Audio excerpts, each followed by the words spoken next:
Palavra do Senhor, eu convido você a abrir em 1 Coríntios, capítulo 9.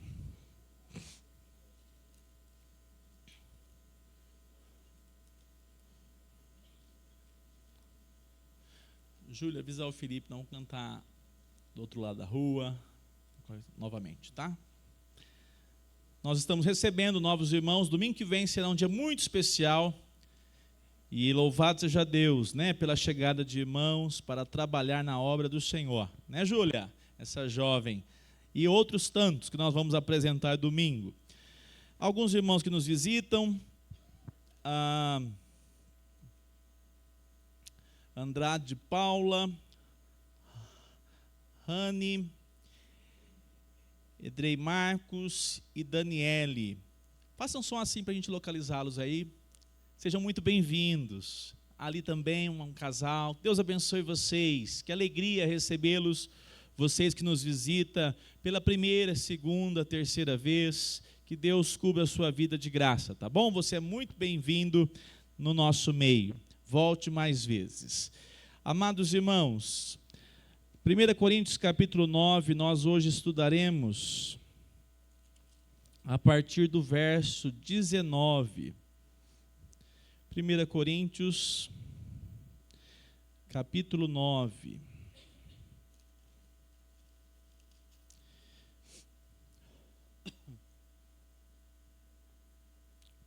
Verso 19.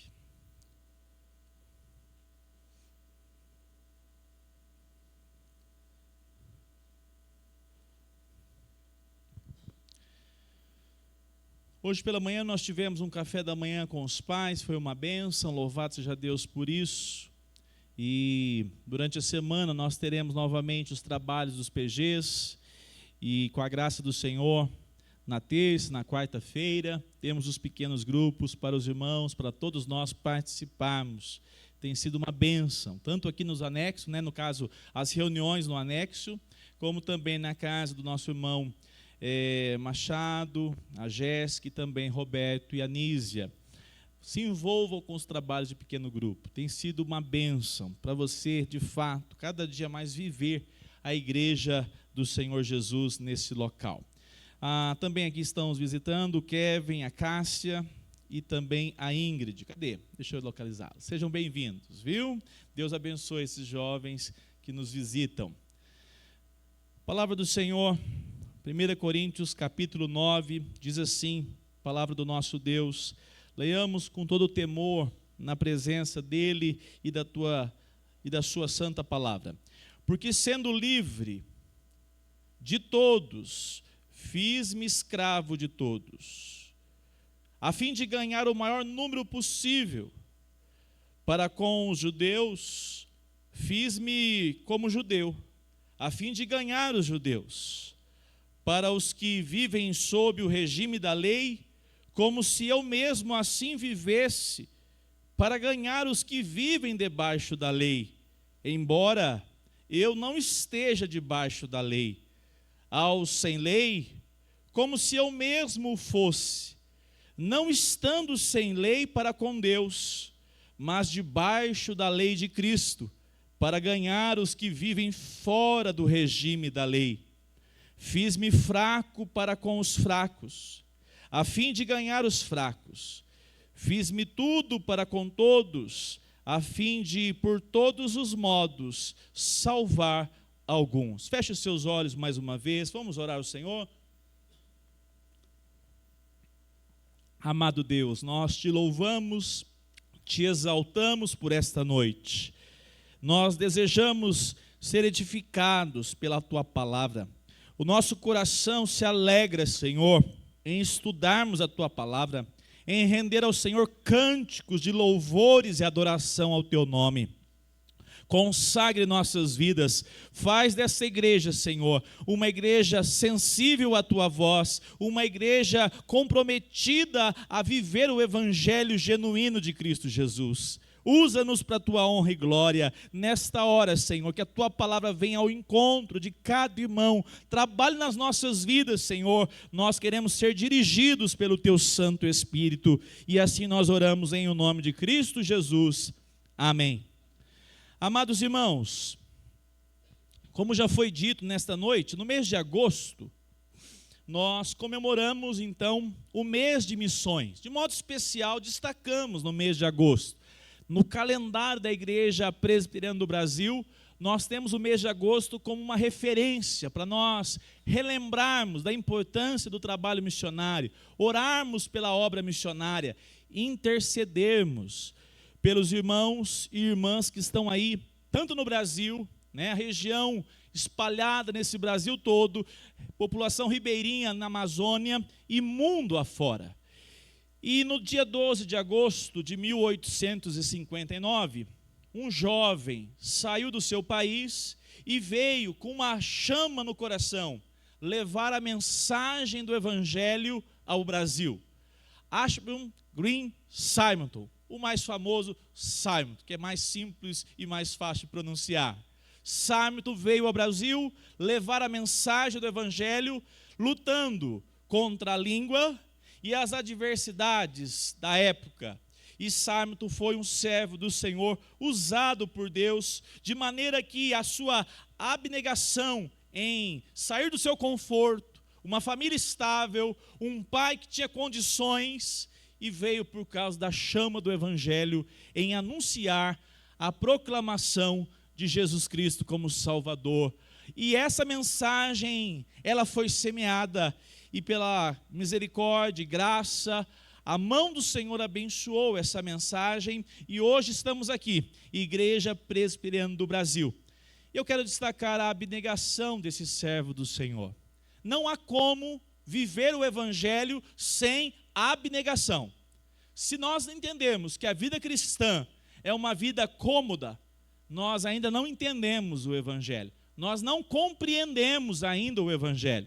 A palavra do Senhor aqui, que nós temos diante de nós, diz que o apóstolo Paulo, ele tem uma condição, verso 19, diz, porque sendo livre de todos, fiz-me escravo de todos.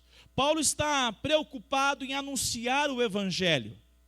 Paulo, sendo livre, escolhe viver a proclamar o Evangelho, de modo que tinha dois grupos. O grupo daqueles que eram ligados ao judaísmo. Há uma relação marcante na igreja primitiva, a chegada desses judaizantes à igreja.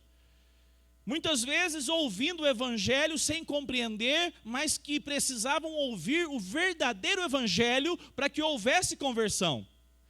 E de outro lado, os chamados gentios. Quem eram? Os gregos, os cidadãos das regiões, das cidades mais diversas, naquele contexto da Ásia Menor. Pessoas que não conheciam a lei de Moisés, diferentemente desses judeus, que já conheciam a prática judaizante.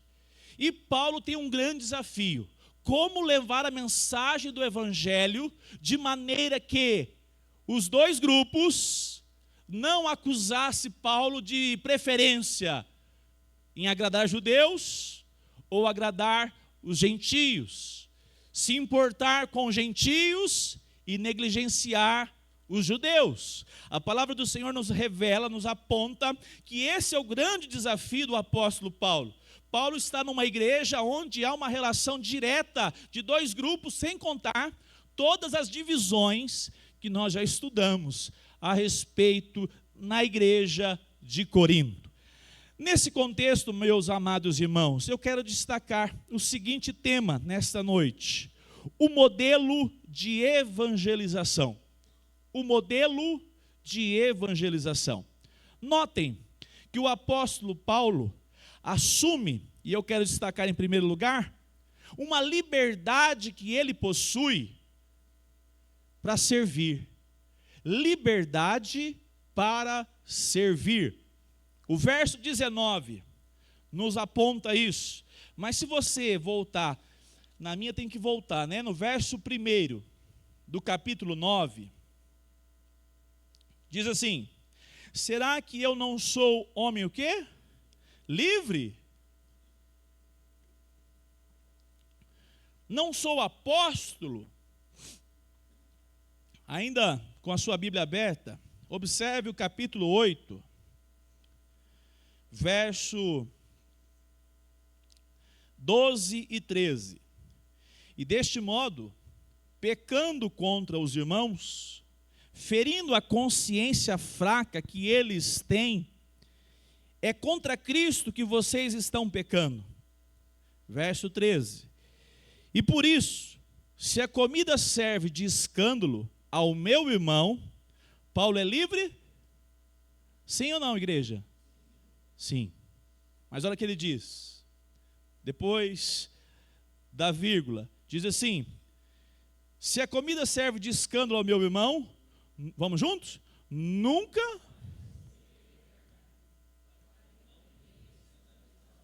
É esse tipo de liberdade que Paulo está dizendo.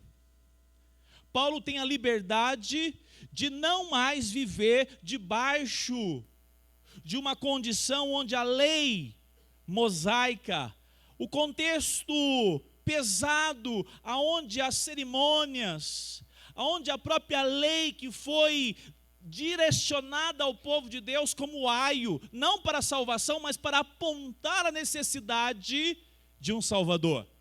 Paulo agora diz: se for preciso, e eu vou fazer isso por causa daqueles que estão sendo escandalizados, eu sou livre. Volte no versículo 19 agora. Agora Paulo diz mais uma vez: eu sou livre, eu posso comer carne sem preocupação, mesmo vocês achando que essa carne foi sacrificada a ídolos, o ídolo não é nada, mas por causa daqueles que são fracos, eu não vou comer carne. E no 19, porque sendo livre de todos, a igreja de Corinto tinha uma dificuldade imensa em reconhecer de maneira total o apostolado de Paulo. Começaram a querer fazer barganha com Paulo. Talvez de uma maneira muito humana e carnal, fazer propostas para que Paulo ficasse, de certa forma, preso a um grupo na igreja. Paulo diz: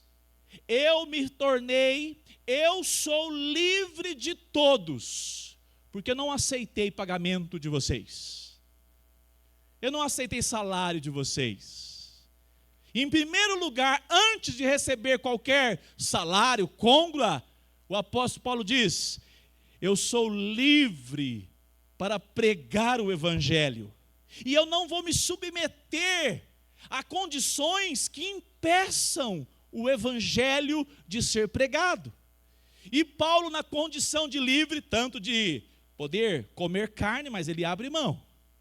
Livre também na condição de poder receber o sustento, como disse lá o texto bíblico, quando o boi, ele esmaga, ele pisa sobre o trigo, que não faça o que com a boca do boi? Amordace. Ele tinha direito, mas ele diz: eu não quero, porque vocês não estão entendendo de fato como funciona isso. Eu sou livre para poder declarar: não estou preso a ninguém. Eu não estou preso, eu não estou submetido à vontade de homens. Mas notem, a frase a respeito da liberdade é complexa. A liberdade é um conceito relativo com as suas próprias limitações. Paulo não diz que está livre de todas as coisas. Paulo está livre de todos os homens. É diferente. Paulo podia dizer que estava livre porque ele podia comer ou não comer carne. Ele gozava de liberdade financeira porque ele tinha o seu próprio quê? Meio de sustento. Paulo tinha condições de dizer: não dependo de vocês. Mas Paulo não está dizendo que com isso ele está livre da lei de Deus, ele está livre da condição de servo. Pelo contrário, por meio da sua liberdade, ele agora está preocupado em viver de uma maneira que ele possa agir, manifestar serviço, servidão, por meio do seu privilégio. Agostinho tem uma frase muito interessante. Ele diz assim: o homem é mais livre quando controlado somente por Deus. Olha que interessante. O homem é mais livre quando controlado somente por Deus. Paulo está dizendo que a sua liberdade agora, meus irmãos, ele tem um objetivo. Não por ser controlado por homens, mas agora ele deseja servir aos homens. Ele utiliza daquilo que ele tem de mérito, pela graça do Senhor Jesus, de entendimento da mensagem de salvação. Também por mérito que ele foi atrás, trabalhou, criando condições de sustento. Mas ele não faz disso algo para se ensoberbecer, pelo contrário, ele faz dessa condição uma ação em servir a igreja do Senhor Jesus. Nós temos alguns exemplos de homens que serviram o povo de Deus, né? Uma das frases muito famosas, abra sua Bíblia em Êxodo 32.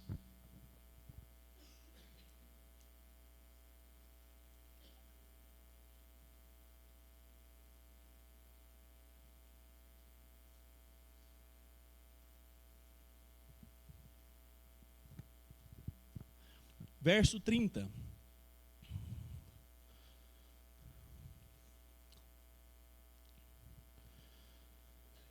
No dia seguinte, Moisés disse ao povo: vocês cometeram um grande pecado. Agora, porém, subirei ao Senhor. Talvez eu possa fazer propiciação pelo pecado de vocês. Olha só Moisés, verso 31. Moisés voltou ao Senhor e disse: o povo cometeu grande pecado, fazendo para si deuses de ouro. Verso 32. Agora, pois, perdoe-lhe o pecado, ou senão peço-te que me risques do livro que escreveste. Olha só a expressão de Moisés: agora, pois, perdoa-lhe o pecado, ou senão peço-te que me risques do livro que me escreveste. Você já analisou isso aqui? O pessoal que estava lá embaixo, lá era assim, tudo gente obediente, era assim? Moisés estava à frente de um grupo. Moisés viu a sarça queimar e não ser consumida. Moisés viu Deus falando com ele diretamente. E agora, Moisés olha todo aquele grande grupo de pessoas hebreias e diz: Senhor, eles pecaram contra o Senhor. Mas eu aqui, Senhor, quero declarar: Senhor, o teu povo cometeu pecado, mas perdoa-lhe o pecado, Senhor, porque eu me comprometo com eles, e se o Senhor não fizer isso, risque o meu nome, Senhor. Meu irmão, que liberdade que Moisés tinha de falar com Deus e podia dizer: Senhor, mata tudo, por meio da minha semente, vamos fazer uma nova nação, um novo povo. E Moisés, por meio do privilégio que Moisés tinha, a posição que Moisés tinha, Moisés agiu em favor do povo de Israel. Uma certa mulher chamada Esther foi escolhida para princesa. Depois se tornou rainha, casando-se com o rei. Certa vez o seu primo, mais criado por ele, um homem que cuidou dessa jovem, declarou para Esther: será que não foi por causa disso, Esther, que Deus te colocou nessa condição, nessa função? E Esther compreendeu e declarou para o tio, para o primo: diga ao povo que jejue, diga ao povo que ore, porque eu vou entrar na presença do rei e vou interceder a favor do rei, colocando o seu pescoço a prêmio. A palavra do Senhor nos mostra vários exemplos. Abra sua Bíblia em Filipenses 2, 25. Filipenses 2. um homem pouco citado, mas tão importante para o ministério de Paulo. 2:25.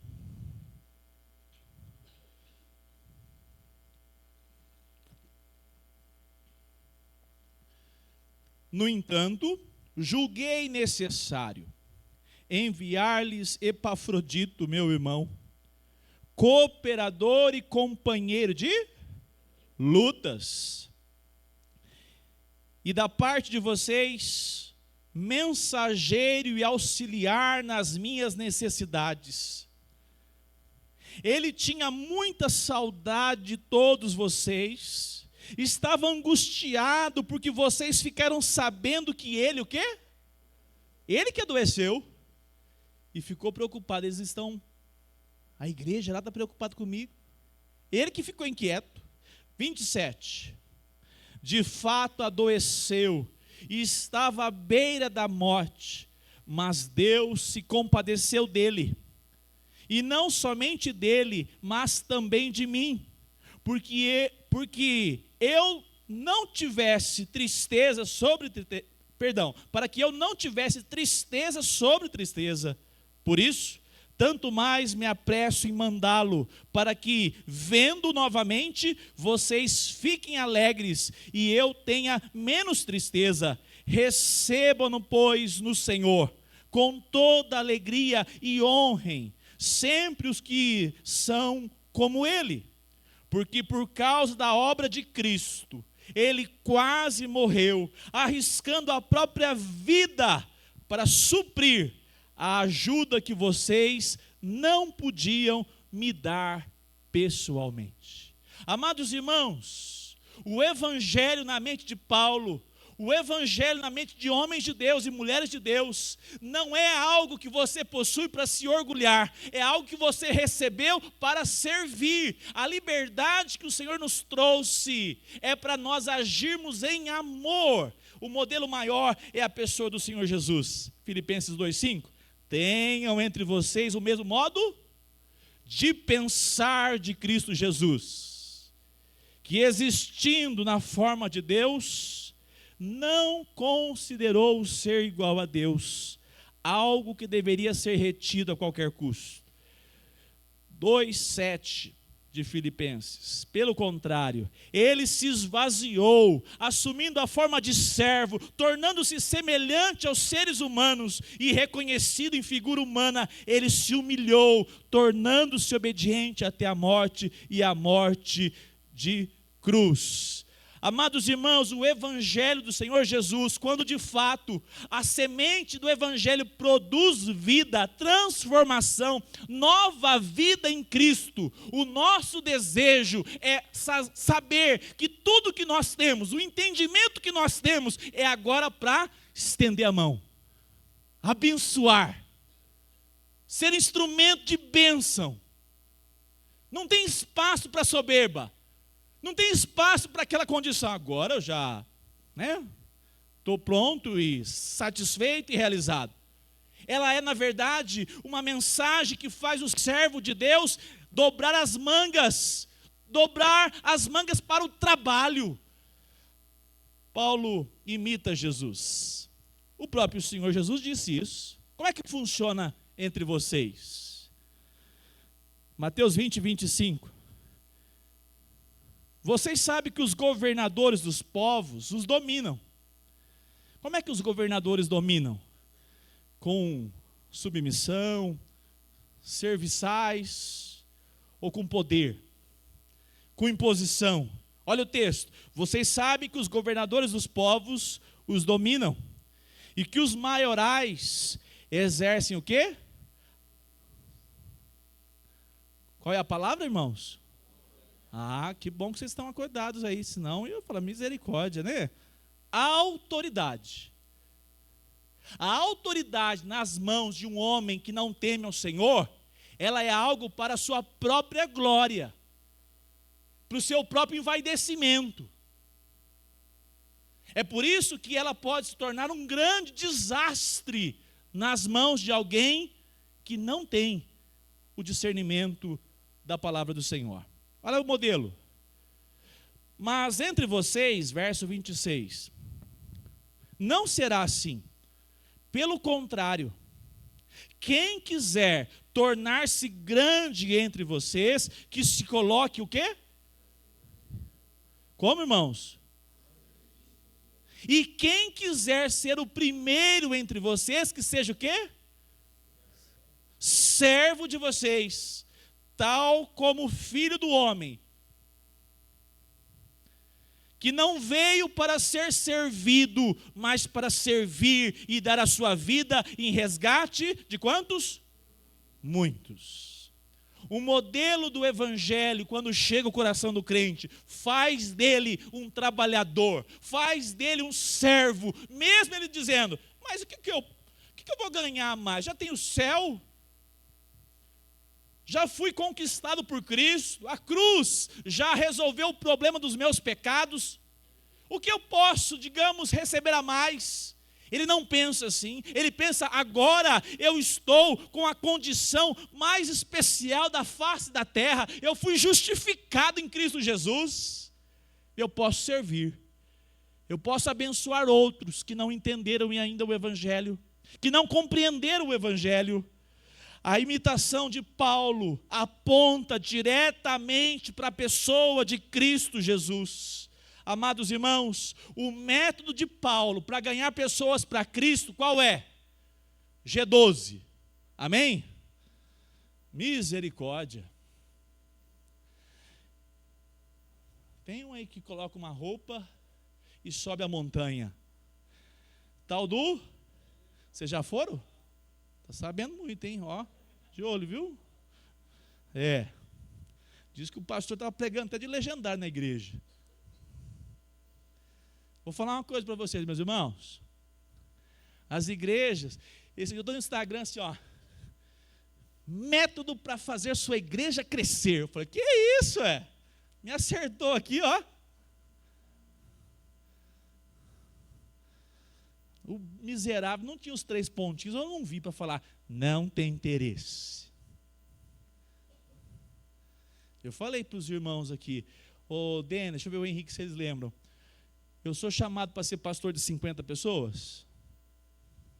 Quem lembra que eu falei isso essa semana? De 100 eu sou chamado, Paulo?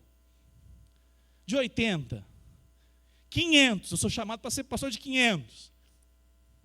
Eu sou chamado pela palavra do Senhor e vou prestar conta para ser um homem fiel às Escrituras. Se tiver 80, amém. Se for 800, nós temos umas 3 igrejas plantadas já, né? Para a glória do Senhor Jesus. O método de Paulo de evangelizar é ser escravo de todos. Isso vai contra a sua natureza, isso vai contra o meu coração. Nós não queremos fazer isso. Mas a ação poderosa do Espírito Santo sobre a vida de um homem, de uma mulher, transforma esse coração em serviçal. Paulo diz, eu tenho liberdade para dizer, vocês são uns tolos, vocês acham que isso aí importa? Você também acha, nem conhece a lei, está achando que sabe de muito? Paulo vai em amor, tratando de maneira graciosa, misericordiosa, se compadecendo. Amados irmãos, a frase de Lutero diz assim, na liberdade cristã, a fé nos torna livre de todos, mas o amor nos torna servo de todos. A pessoa de Cristo nos deixou livres para vivermos o Evangelho, sem nós termos que fazer nada para conquistar a salvação. Os méritos são de quem? De Cristo. Mas nós somos chamados a viver um amor genuíno, sendo servos de todos. Sem fazer, não, mas isso aqui não merece. Servo de todos. Um segundo aspecto, verso 20, vamos lá. Capítulo 9, verso 20. Para com os judeus, fiz-me como judeu, a fim de ganhar os judeus.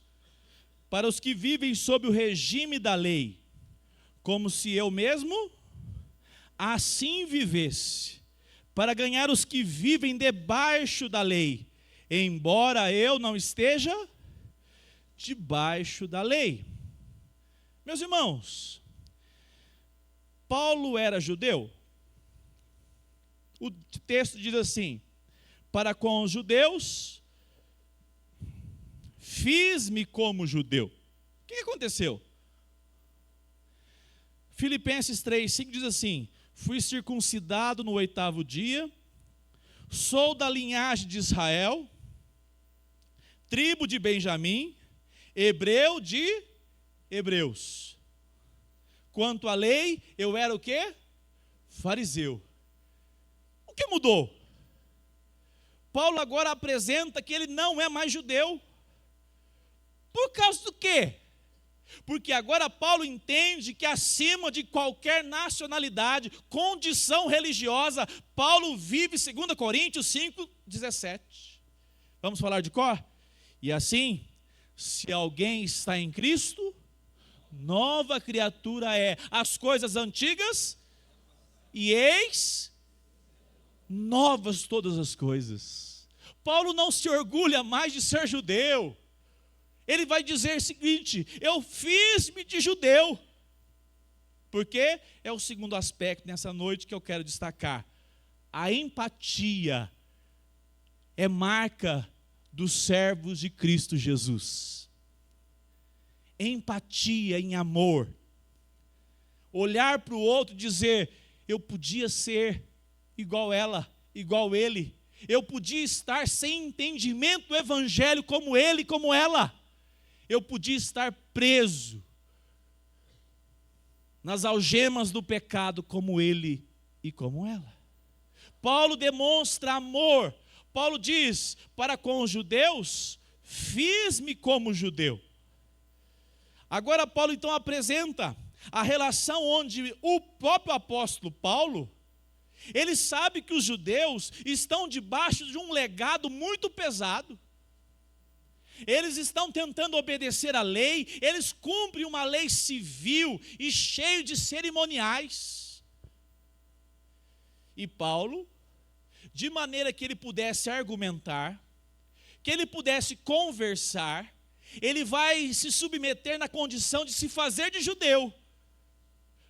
Notem, a relação aponta onde agora Paulo diz: fiz-me de judeu. Verso 21, é o versículo 20. Para com os judeus, fiz-me como judeu, a fim de quê? Ganhar os judeus. Para os que vivem sob o regime da lei. Como é que era o entendimento de um judeu? Se nós cumprirmos a lei, agradaremos a Deus. Os cerimoniais, havia uma dieta, pronúncia no português, o kosher. Não pode comer isso, não pode comer aquilo. Tem a dieta bem direcionada, tem dias específicos para ser guardado desse jeito certinho, e os judeus se submetiam a isso. Paulo diz: eu vou evangelizá-los. Não fere o evangelho. Não fere? Então eu posso conversar com eles e me submeter a apresentar que Jesus Cristo é o cumprimento da lei. Notem o versículo ainda 21. A fim de ganhar os judeus para os que vivem sob o regime da lei, como se eu mesmo assim vivesse. Ele vai dizer: você não come porco, não? Uma pururuca? Não começa a salivar aí não, viu? Olha o Tiago lá. Aí ele encontrou a casa de um judeuzão.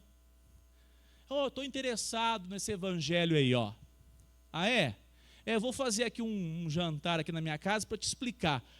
Aí o cara vai lá e faz pururuca. Eu falo: nossa, não vou nem entrar na sua casa. É a mesma coisa que evangelizar um mineiro e o goiano fazer um piqui, né? Para escandalizar isso aí. Eu falo: não quero entrar aí não. Misericórdia, que casa. Os apaixonados pelos piquis aí, ó.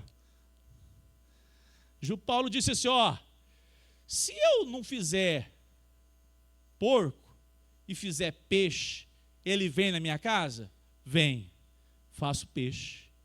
Deixo de comer porco, deixo de comer costelinha, mas eu vou fazer de tudo sem adulterar o evangelho de Cristo. Notem, verso 21. Pega a sua Bíblia aberta aí, grifa aí para você estudar. Para ganhar os que vivem debaixo da lei, embora eu não esteja debaixo da lei. Qual lei aqui? No sentido de que ter que cumprir cerimoniais, cumprir questões civis. Paulo, certa vez, por causa dos judeus, para não dar um mau testemunho,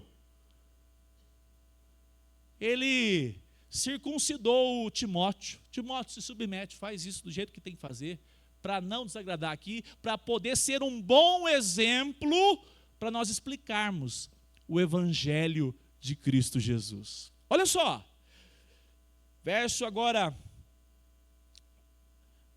22. Eu não vou entrar no 22 ainda não, somente o 21, no final. Para ganhar os que vivem fora do regime da lei. Meus irmãos, havia uma prática. O evangelho do Senhor Jesus, ele vem romper toda a lei cerimonial, toda a lei dietética, toda a dieta separada que havia no Antigo Testamento na pessoa de Cristo. Nós temos um texto emblemático.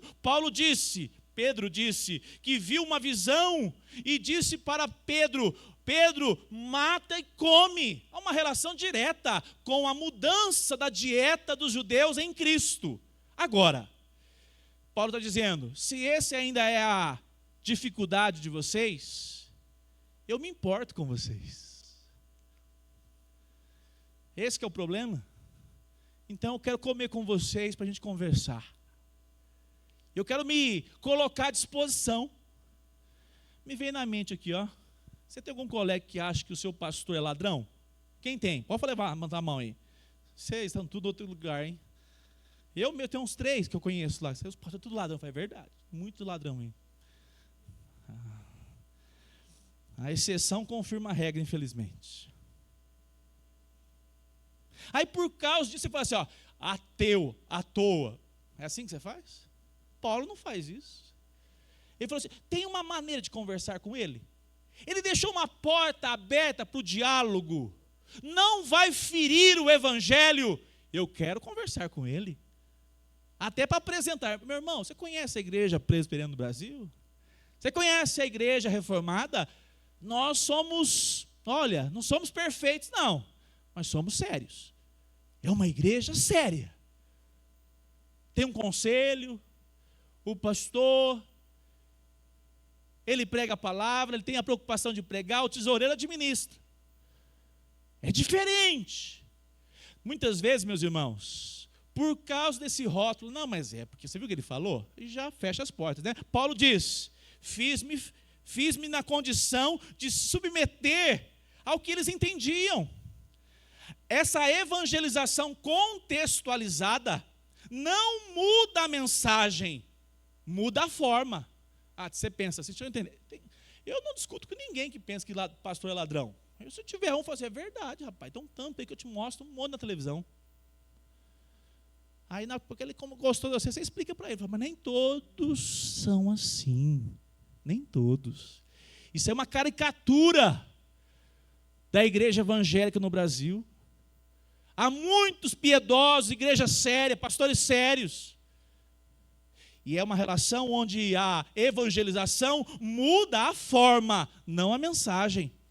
A relação de Paulo, ele está dizendo, ele não está sem lei, pelo contrário.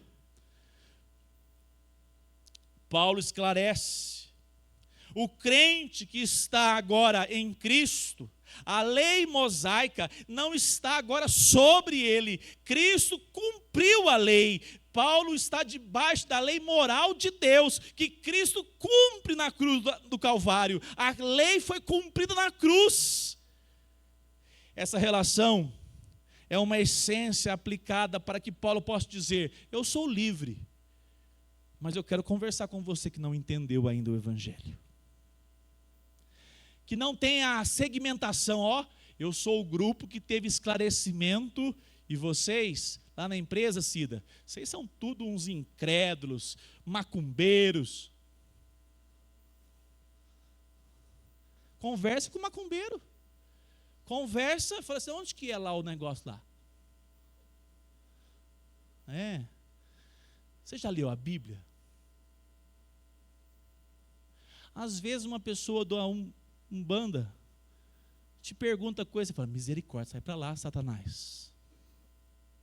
Paulo diz, eu vou pregar o Evangelho, sem adulterar o Evangelho.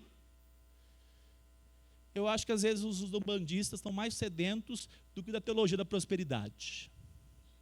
Porque na sua igreja ele vai perguntar assim, da teologia da prosperidade, lá como é que é a campanha?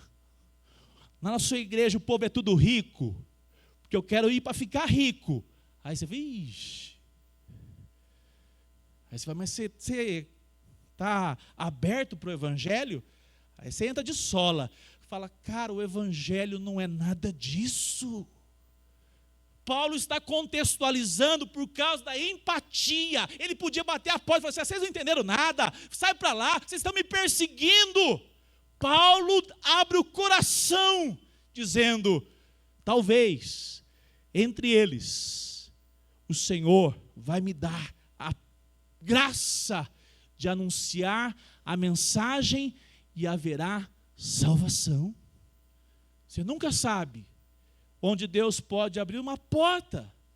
O versículo 22, vamos lá juntos. A empatia de Paulo.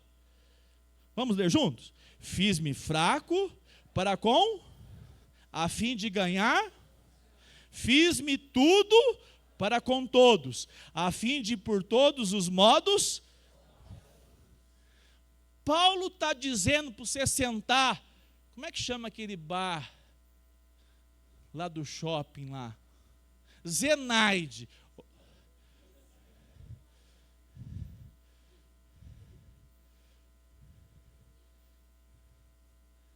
Zenaide. Você já percebeu que o crente, quando ele está sem o foco, ele pode tropeçar, de maneira que a intenção era boa, mas na entrega, corrompeu o Evangelho. O que acontece? Paulo não está dizendo, faça de tudo para evangelizar. Eu estava aqui na porta, 2 presbíteros, era 11 e pouco da noite. Eu falei assim, vamos embora? Vamos. Aí continuou a conversa. Aí daqui a pouco começou a aparecer umas assombração que aparece aqui de vez em quando. E carro parando. Eu falei, vamos embora? Vamos. Daqui a pouco vamos pensar que nós somos clientes do prostíbulo ali. Você tem que tomar cuidado. Paulo não está dizendo, faz qualquer coisa por causa do Evangelho. Atenção! Preste atenção. Paulo está dizendo, aquilo que não vai adulterar o Evangelho. Aquilo que me coloca em risco, em condição de ser contaminado pelo pecado, o ambiente, a condição. Opa! Isso aqui é muito mal utilizado hoje. É o namoro evangelístico. Eu vou no mundo e trago para evangelizar. Cuidado, cuidado. Namoro na igreja. Não ora, ele canta que é uma beleza aqui na igreja. Não sabe se é crente? Cuidado. Cuidado. Paulo não está dizendo, pode fazer qualquer coisa. Cuidado, faça tudo que mantenha o Evangelho 100% íntegro na sua vida e na sua boca. Amém? Caminhando. Paulo diz, fiz-me fraco. Tinha uns que não queriam comer carne. Vocês não comem carne? Também não vou comer. Eu sou livre. Mas eu faço da minha liberdade um amor. Eu tenho empatia por vocês e abro mão de comer carne. Olha que abrir mão de comer carne não é fácil. Mas aqui, Paulo não se refere somente à questão de dieta, de comida. Os autores apontam que Paulo diz assim: fiz-me fraco. Uma pessoa nobre no Império Grego, ele era uma pessoa que não trabalhava. Vivia apenas de dividendos. Vivia apenas de filosofias. E aquela pessoa que pegasse um avental de trabalho e fosse para uma oficina, fosse trabalhar, era colocado como uma pessoa subalterna. O que Paulo faz? Paulo, meus irmãos, é um dos homens mais nobres, de família de condição excepcional. E Paulo diz: fiz-me fraco, eu vou trabalhar. E na condição de Paulo, ele não somente tem empatia pelas pessoas simples, as pessoas do dia a dia, a igreja no dia a dia, mas ele foi trabalhar, se colocar na condição de uma classe subalterna. E Paulo vai colocar o avental da oficina e dizer: eu não importo o que a sociedade pensa a meu respeito. Eu considero olhar para essas pessoas que estão em miséria. Eles são pobres não somente na condição de trabalho, mas eles não conhecem o Evangelho. Eles podem ser pobres trabalhando, mas se o Evangelho os alcançar, eles serão enriquecidos para a glória de Cristo Jesus. Você já pensou um negócio desse? Eu já ouvi uma história, mas eu creio nisso. É gente que quer servir. O cara lá fora é médico, doutor, comandante. Quando ele pendura o título dele na casa dele e vem para a igreja, sai na vizinhança, ele é um crente em Cristo Jesus e olhando as pessoas e dizendo: como eu posso servir, como eu posso colaborar? De repente, na porta da igreja, de repente, num contexto, se oferecendo uma mão voluntária, se dispondo a trabalhar, a se gastar, e o título, o título que ele tem não serve de nada se ele não cumprir em amor, se importando com as pessoas que estão à sua volta. Eu conheci um médico que deixava o Novo Testamento em cima da mesa, uns 3, 4. E a pessoa fazia a consulta oftalmológica, e aí para ver se estava enxergando bem, deixava a Bíblia lá em cima, né? Não sei. De vez em quando alguém perguntava para ele e dizia: eles procuram solução para as vistas, e eu apresento solução para enxergar o Salvador de suas almas.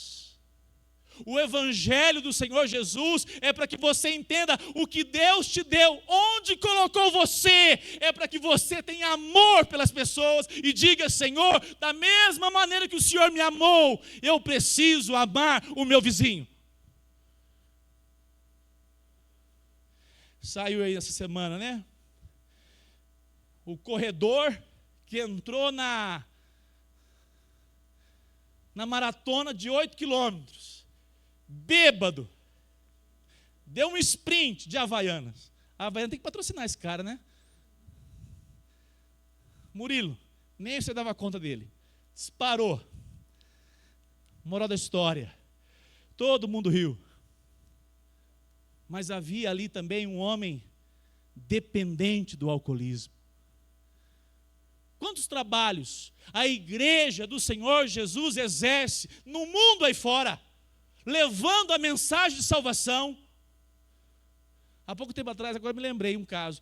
Tinha um crente, tem um crente nessa igreja, que falou assim: pastor, tem um cara lá que está numa situação difícil, fez tudo errado, vou chamar um para levar o evangelho lá para ele. Eu falei: pode ser, qual que você quiser chamar. E ele foi lá, arrumou até um pastor, foi lá, pregou o evangelho para o miserável pecador.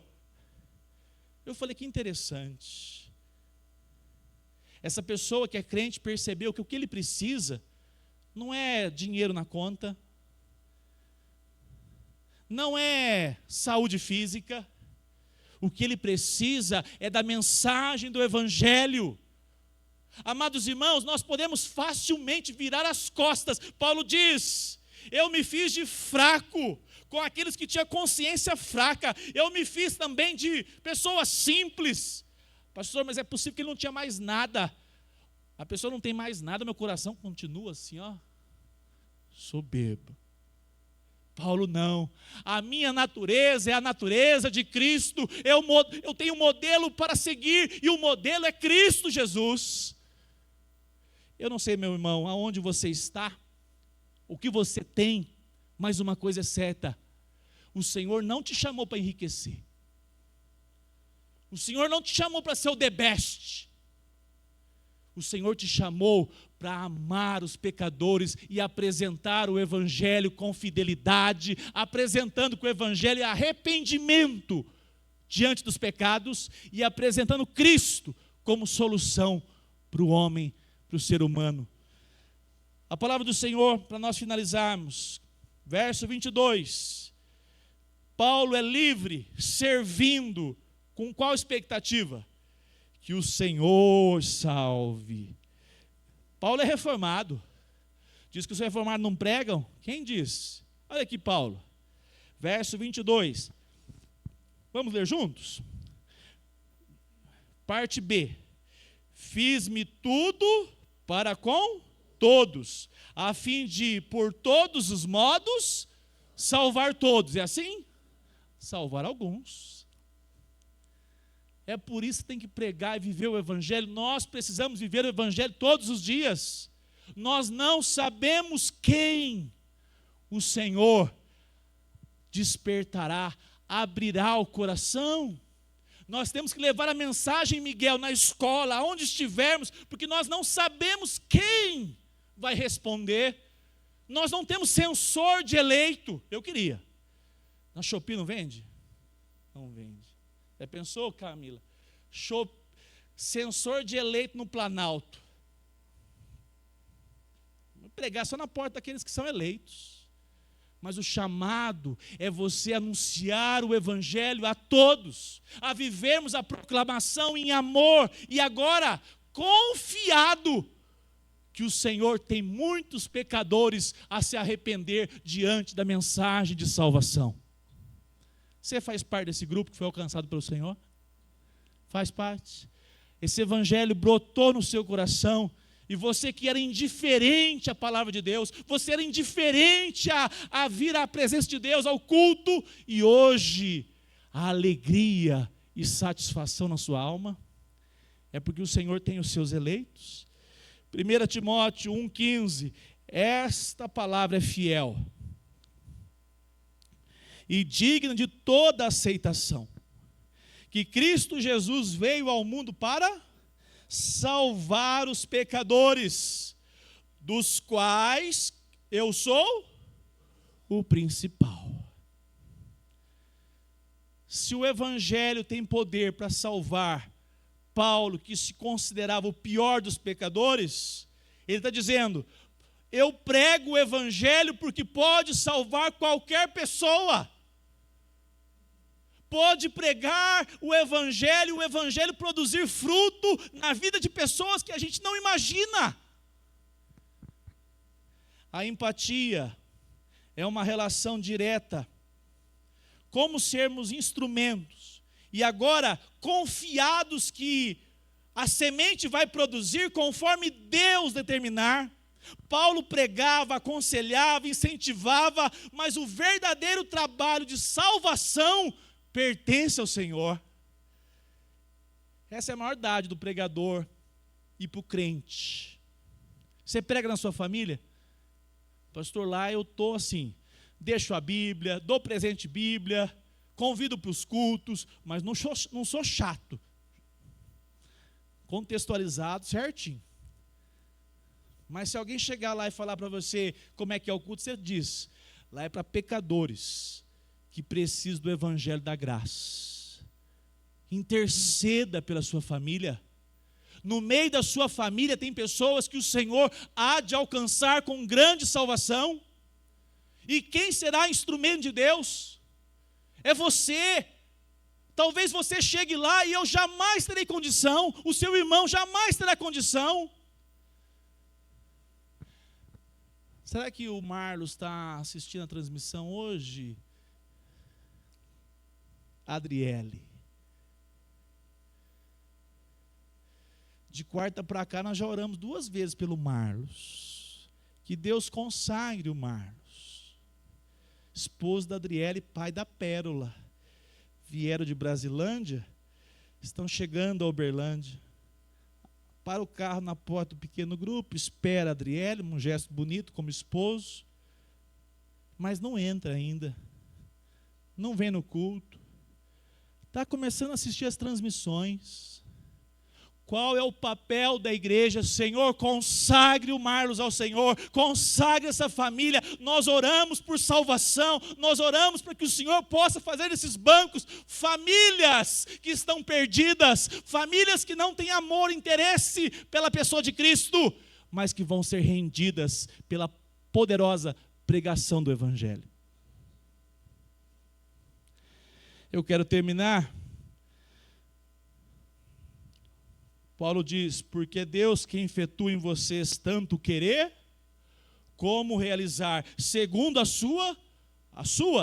vontade dele, segundo a sua boa vontade. Amados irmãos, o verso 23, tudo faço por causa do Evangelho, para ser também participante dele. Olha que interessante, vou ler essa frase de um autor reformado dizendo o seguinte: a palavra coparticipante significa não tanto que Paulo participava do trabalho de pregar com seus associados, seus discípulos, irmãos em Cristo, mas antes que ele é um sócio nas bênçãos que os convertidos a Cristo recebem. Isto é, ele se regozija com eles, à medida em que reivindicam os benefícios espirituais que decorrem de uma vida de obediência ao Evangelho. Amados irmãos, a maior alegria como servos de Deus que nós podemos desfrutar é ver os nossos filhos imitando o nosso modelo em amor a Cristo. É alguém que nós pregamos o Evangelho com o nosso testemunho, com a nossa vida, e essas pessoas vêm a Cristo e nós celebramos, dizendo, como é maravilhoso ver alguém se render a Cristo. Ele é abençoado e eu também sou fortalecido. Tem pessoas que acham que prega o Evangelho e vê se ele converte. Paulo estava cheio de expectativas, porque ver um pecador arrependido diante de Cristo é um privilégio maravilhoso, que edifica o crente. Quero terminar. Quantos já ouviram falar em Jim Elliot? Levanta a mãozinha aí. Talvez você já assistiu o filme. Terra Selvagem. Vai procurar assistir essa semana. Não deve ter no Netflix. YouTube mesmo. Esse missionário juntou amigos e disse, essa tribo na Amazônia, região do Equador, não conhece o Evangelho. Vamos levar o Evangelho? Vamos. Mas eles são terríveis. Vamos levar o Evangelho. E a história de Jim Elliot e seus amigos, eles levam o Evangelho, saem do conforto de suas casas, e diante daquela tribo, numa tentativa de evangelização, Jim é morto com seus companheiros. Passados 20, 30 anos, 40 anos, novos missionários fazendo todo o processo de ir e levar o Evangelho, a tribo se converte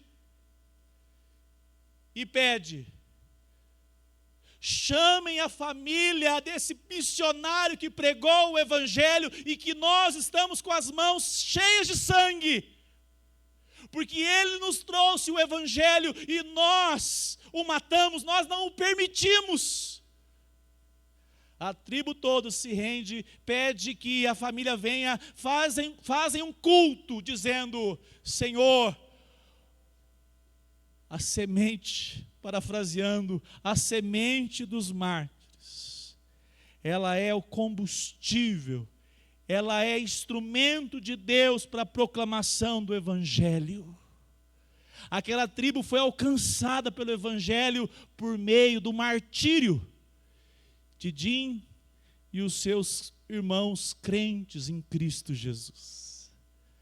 Para qual selva o Senhor está te enviando? Pastor, nenhuma. Vamos pegar o exemplo máximo para trazermos para a nossa realidade. Quanto tempo gasto nós fazemos valer dizendo: eu vou convidar aquele colega meu a ir ao culto, ele gosta de mim, eu vou dizer que eu sou crente, quero chamá-lo para o culto, quero que ele venha a ouvir a mensagem de salvação. Se ele vai se converter, eu não sei, mas eu vou assumir, sair da zona de conforto e anunciar Cristo Jesus. Amados irmãos, uma coisa impressionante, eu vejo pelos que foram convertidos aqui há pouco tempo. Quem traz pessoas novas são os convertidos há pouco tempo. Nós vamos, como crentes antigos, nos blindando. Ah, não, porque eu não posso convidar o fulano de tal, ele não é crente. E essa pessoa que se converteu há pouco tempo está cheia de colegas, de amigos que estão aí fora. E ele de vez em quando chama: vão para a igreja comigo. Ah, é mesmo, sou seu amigo, você desapareceu. O Evangelho transformou minha vida. Nós precisamos, enquanto igreja, anunciar o Evangelho. A abnegação não é só para o missionário, não é só para o pastor. Quanto tempo faz que você não faz uma visita para alguém que está doente? Pastor, aqui da igreja tem alguém doente? Não, estou me referindo ao seu trabalho, estou me referindo a onde você estuda. Ninguém fica doente lá, não? Essa semana a gente teve o Miguel apresentando a família. Fazia tempo que eu não via isso. Um jovem pedindo oração pela família da professora que perdeu o marido. Olha, empatia, amor. Se a pessoa está doente, é uma boa oportunidade de eu levar o Evangelho. Eu vou lá falar que eu quero orar por ela. Se ela dizer não, tudo bem, mas eu vou me apresentar em amor, em serviço, em uma vida abnegada. Amados irmãos, você consegue imaginar você durante a semana intercedendo por alguém que não conhece a Jesus Cristo? Ou tem alguém dentro da sua casa e nós não oramos por eles, nós não gastamos tempo em oração. Ah, se o Senhor quiser, se for um eleito, Ele virá. Por meio de você, por meio de mim, de nós, igreja, é que o Evangelho é testemunhado, a oração é apresentada dia e noite diante do Senhor. Temos orado pouco pelas pessoas que não conhecem Cristo. Temos falado pouco para as pessoas que estão à nossa volta. Você tem a consciência hoje que de repente Deus elegeu um vizinho seu?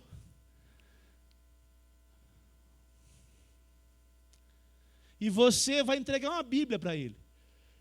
Eu falei quarta-feira, terça, dia 23 de dezembro, é o dia do vizinho. Quem tem vizinho difícil aí, dobra os joelhos. Pede amor por ele.